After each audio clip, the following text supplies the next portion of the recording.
Good afternoon dear students. इस बार fourth semester में आप लोगों को मैं फिज़िकल फार्मेसी पढ़ाऊँगा। तो सिलेबस तो ऑलरेडी आप लोगों के पास पहुंच ही गया होगा या आप लोग को पता ही चल गया होगा कि इस बार आप लोगों को क्या पढ़ाना है या क्या पढ़ना है।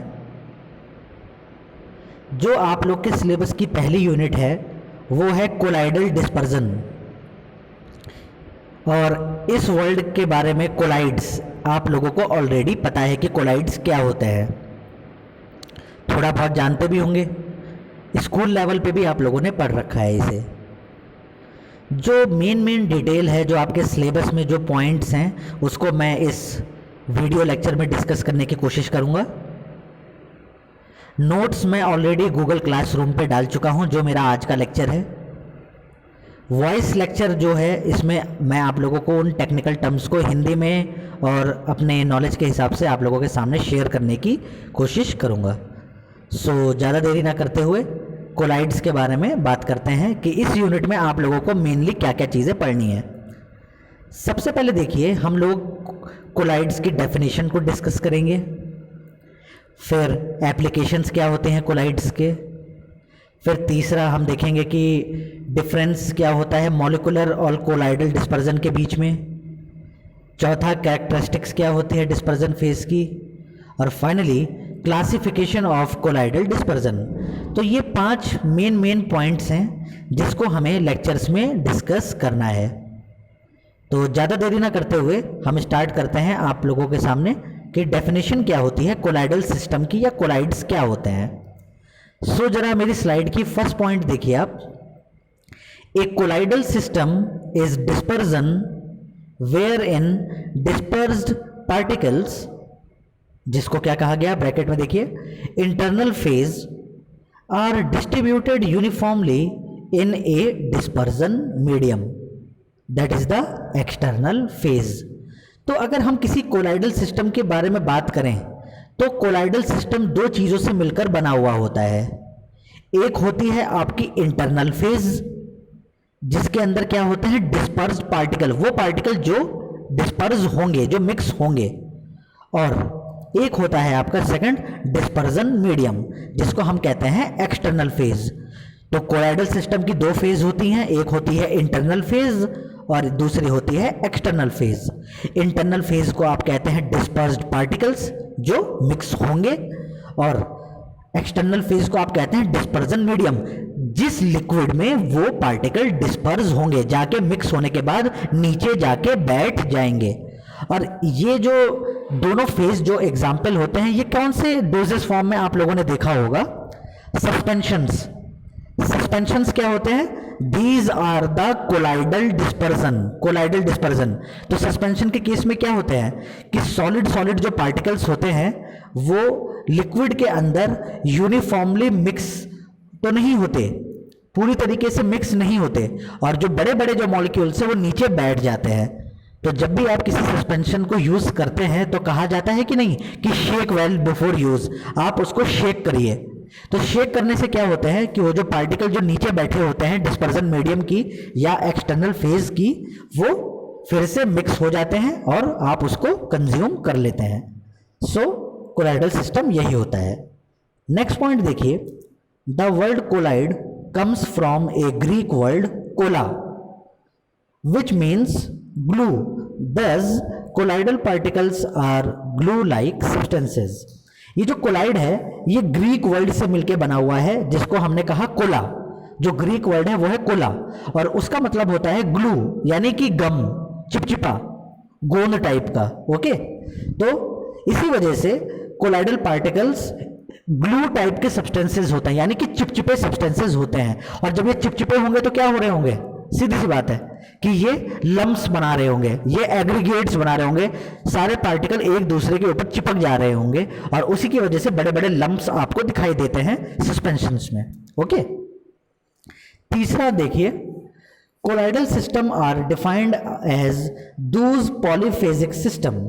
ये पॉलीफेजिक सिस्टम्स में अराइज करते हैं, यानी कि इनकी मल्टीपल फेज होती है, polyphasic. Okay, next, dimension of the dispersed phase measures between 10 to 100 angstrom to a few micrometers. जो डिस्पर्स फेस के जो पार्टिकल जो होते हैं, जो डिस्पर्स फेस के जो पार्टिकल्स होते हैं, उनकी जो यूनिट होती है वो 10 से लेकर 100 एंगस्ट्रॉम या काफी माइक्रोमीटर तक हो सकती है।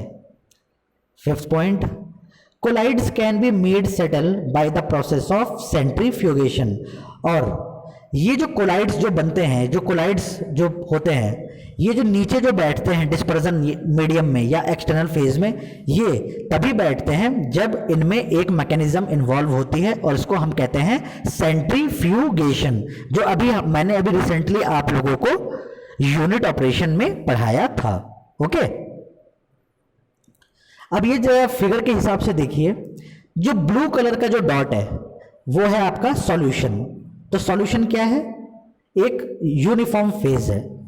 उसके बाद क्या हुआ, जो ब्लू और ग्रीन कलर के जो डॉट्स हैं वो है कोलाइड।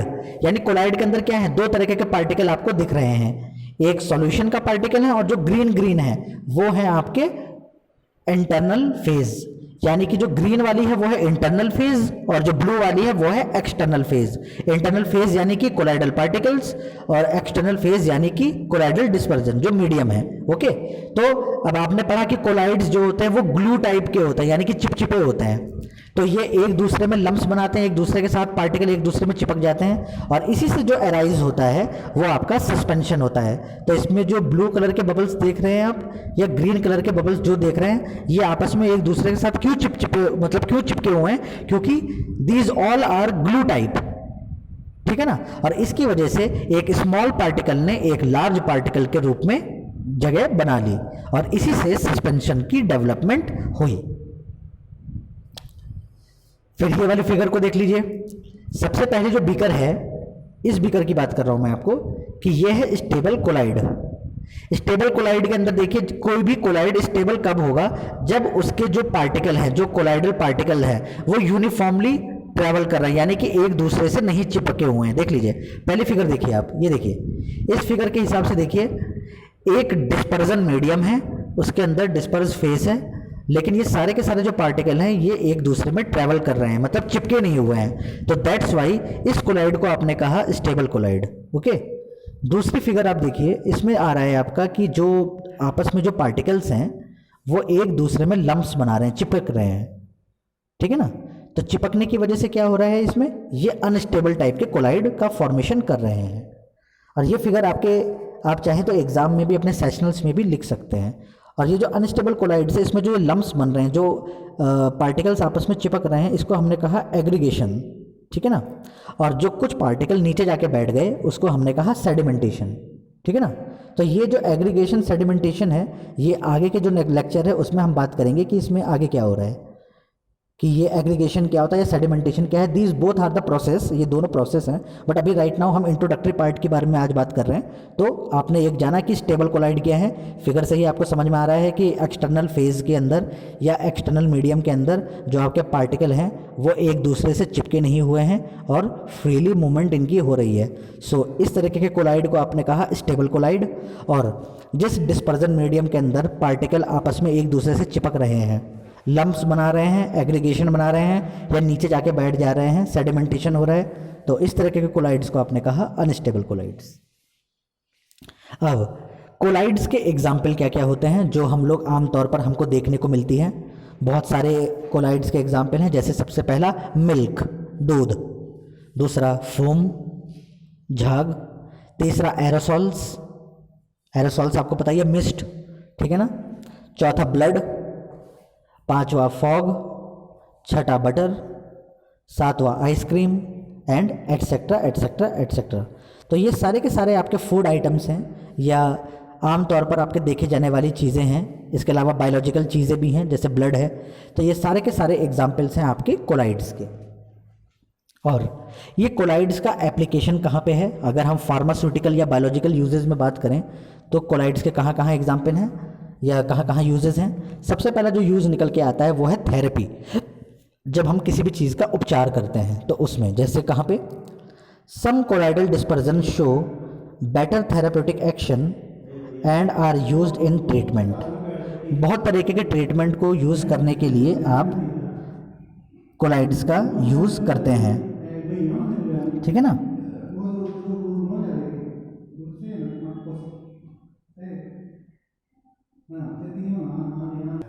तो सॉरी, हाँ, तो थेरेपी में ये कहाँ यूज़ किए जाते हैं? Some colloidal dispersion show better therapeutic action and are in usement of silver colloid. जैसे सिल्वर कोलाइड अगर कोई बनता है तो जर्मिसाइडल, जर्म्स को किल करने के लिए जो जर्मिसाइड्स होते हैं उसमें ये यूज़ किया जाता है।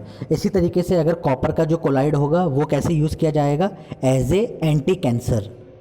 और तीसरा, अगर मर्क्यूरी से बना हुआ जो कोलाइड्स होते हैं वो कैसे किए जाते हैं यूज़? एज ए एंटी सिम्फेलिसिस, ठीक है ना। तो ये एंटी सिम्फेलिसिस क्या है? ये एसटीडी डिजीज़ जो होती है, सेक्सुअली ट्रांसमिट डिजीज़ जो होती है, उसमें काउंट होती है। तो चाहे तो सिल्वर का कोलाइड, चाहे कॉपर का कोलाइड, चाहे मर्क्यूरी का कोलाइड, ये अगर हम थेरेपी में यूज़ कर रहे हैं तो चाहे एज ए जर्मिसाइडल यूज़ कर रहे हैं, चाहे एंटी कैंसर यूज़ कर रहे हैं, चाहे एंटी सिम्फेलिसिस में यूज़ कर रहे हैं। ओके। सेकंड है एब्जॉर्प्शन एंड टॉक्सिसिटी। इसमें कोलाइड्स कैसे यूज़ किए जाते हैं? Colloidal sulphur shows better and faster absorption compare to a coarse dispersion of sulphur. तो कोलाइडल डिस्पर्जन जो होता है उसका अच्छा और तेज एब्जॉर्प्शन होता है as comparison to coarse dispersion of sulphur. फिर क्या होता है? Complete absorption of sulphur from the colloidal dispersion result in high concentration in the blood which often leads to toxicity. ठीक है ना। फिर तीसरा एप्लीकेशन क्या है कोलाइड्स का? इन सॉल्युबिलिटी। सॉल्युबिलिटी बढ़ाने घटाने में भी कोलाइड्स का बहुत बड़ा रोल होता है। जैसे कि solubility of drug is improved by using colloidal system containing surface active agents. क्योंकि कोलाइडल डिस्पर्जन के अंदर या कोलाइड्स के अंदर सरफेस एक्टिव एजेंट्स यानी जिसको हम कहते हैं सरफेक्टेंट्स वो मौजूद होता है। तो उसी की वजह से किसी भी ड्रग की अगर आपको सॉल्युबिलिटी बढ़ानी हो तो आप उसमें कोलाइड्स उसको एज ए कोलाइडल फॉर्म में रखिए तो अपने आप ही सॉल्युबिलिटी बढ़ जाएगी। फोर्थ है स्टेबिलिटी। स्टेबिलिटी बढ़ाने में भी यूज़ किया जाता है। कहाँ पे? Dispersion of surface active agents जिसको हम कहते हैं associated colloids are used to improve the stability of drugs in liquid dosage form। तो जब लिक्विड डोजेज फॉर्म का बनाने का जिक्र हो तब आप अच्छी स्टेबिलिटी अगर बनानी हो तो आप सस्पेंशंस का यूज़ करते हैं। स्टेबिलिटी अच्छी होती है। ठीक है ना। और finally targeting the drug to the specific organs. जब आपको किसी पर्टिकुलर डोज को ड्रग को किसी पर्टिकुलर ऑर्गन पे टारगेट करना हो, पहुंचाना हो, तो सबसे बेहतर तरीका है कि आप उस डोजेस फॉर्म को कोलाइड्स में कन्वर्ट कर दें। क्योंकि कोलाइड्स की अपनी एक टेंडेंसी होती है कि वो अच्छी तरीके से एज ए कैरियर ड्रग को लेके जाता है, ठीक है ना, आपके ब्लड स्ट्रीम में और फिर पहुंचाता है आपके पर्टिकुलर ऑर्गन या टिश्यू पे जहाँ पे आपको असर करवाना है। और आज का जो लास्ट है distinguish between molecular and colloidal dispersion. दो तरीके के कोलाइडल डिस्पर्जन होते हैं, एक होता है मॉलिकुलर डिस्पर्जन, एक होता है कोलाइडल डिस्पर्जन। तो सबकी प्रॉपर्टी मॉलिकुलर डिस्पर्जन और कोलाइडल डिस्पर्जन में क्या है? प्रॉपर्टी में देखिए साइज ऑफ द पार्टिकल। अगर पार्टिकल साइज़ की बात की जाए तो मॉलिकुलर डिस्पर्जन का जो साइज़ होता है वो होता है लेस देन 1 नैनोमीटर। लेकिन अगर कोलाइडल डिस्पर्जन के केस की बात की जाए तो उसका जो साइज़ होता है कोलाइडल डिस्पर्जन में होता है 0.5 mm टू 1 नैनोमीटर। इसी तरीके से अगर विजिबिलिटी, अगर देखने की बात, अगर दिखता कैसा है, अगर उसकी बात की जाए तो मॉलिकुलर डिस्पर्जन क्या होता है? Not visible even with electron microscope. जो मॉलिकुलर डिस्पर्जन है इसको आप इलेक्ट्रॉन माइक्रोस्कोप में भी नहीं देख सकते। लेकिन कोलाइडल डिस्पर्जन के केस में क्या है? Visible with ultra microscope and electron microscope. तो चाहे आप इसको अल्ट्रा माइक्रोस्कोप से देख लीजिए, चाहे इलेक्ट्रॉन माइक्रोस्कोप से देख सकते हैं। तीसरा स्कैटरिंग ऑफ लाइट। देखिए आपको पता है कि कोलाइड्स के केस में स्कैटरिंग ऑफ लाइट जिसको हम क्या कहते हैं? Tyndall effect, zigzag motion of light, वो होती है। तो अगर स्कैटरिंग ऑफ लाइट की अगर बात की जाए सो लाइट मॉलिकुलर डिस्पर्जन में स्कैटर नहीं होती, मूव नहीं होती, मतलब टेढ़ी मेढ़ी तरीके से नहीं जाती, ओके, पास नहीं होती। लेकिन कोलाइडल डिस्पर्जन में scatter and show Tyndall effect, जिसकी मैंने आपको बात कही। फिर transport across semi permeable membrane, अगर इस प्रॉपर्टी की बात की जाए तो मॉलिक्यूलर डिस्पर्जन में परमेबल होता है, जबकि कोलाइडल डिस्पर्जन में इम्परमेबल नहीं होता है। फिर सेटलिंग, जो पार्टिकल होते हैं उनकी बैठने की, रुकने की क्षमता, जो नीचे बैठने की क्षमता मॉलिक्यूलर डिस्पर्जन में क्या होती है, does not settle on ultra centrifugation. अगर सेंट्रीफ्यूगेशन प्रोसेस किया जाए तो पार्टिकल नीचे नहीं बैठते, ऊपर तैरते रहते हैं। लेकिन कोलाइडल में क्या होते हैं, सेटल ऑन अल्ट्रा सेंट्रीफ्यूगेशन। अगर अल्ट्रा सेंट्रीफ्यूगेशन की जाए तो कोलाइडल डिस्पर्जन सेटल हो जाते हैं, नीचे जाके बैठ जाते हैं। फिर डिफ्यूजन रेट, मिक्स करने की, जो ब्लड के अंदर मिलने की जो क्षमता होती है, इस प्रॉपर्टी के बारे में बात करें तो मॉलिक्यूलर डिस्पर्जन में रैपिड, तेजी से होती है, जबकि कोलाइडल डिस्पर्जन में स्लो होती है। तो यही था आपका आज तक का जो इंट्रोडक्टरी लेक्चर था मेरा फिजिकल फार्मेसी में, जो पहली यूनिट थी आप लोगों की, ठीक है ना। नोट्स आप लोगों को ऑलरेडी मैंने अटैच कर दी है, लेक्चर अभी मैं अटैच कर दे रहा हूँ आप लोग को, लिंक को। आप इसको भी देखते रहिएगा, नोट्स को फॉलो करते रहिएगा और अपने नोट्स बनाते रहिएगा। कोई क्वेरी अगर हो तो आप मुझे गूगल क्लासरूम पे टेक्स्ट कर सकते हैं, मैं सॉल्व करूँगा उसको। नेक्स्ट लेक्चर में जब हम आएंगे तो कैरेक्टरिस्टिक्स पे बात करेंगे, ठीक है ना, और आगे चैप्टर पे पढ़ते रहेंगे। Thank you.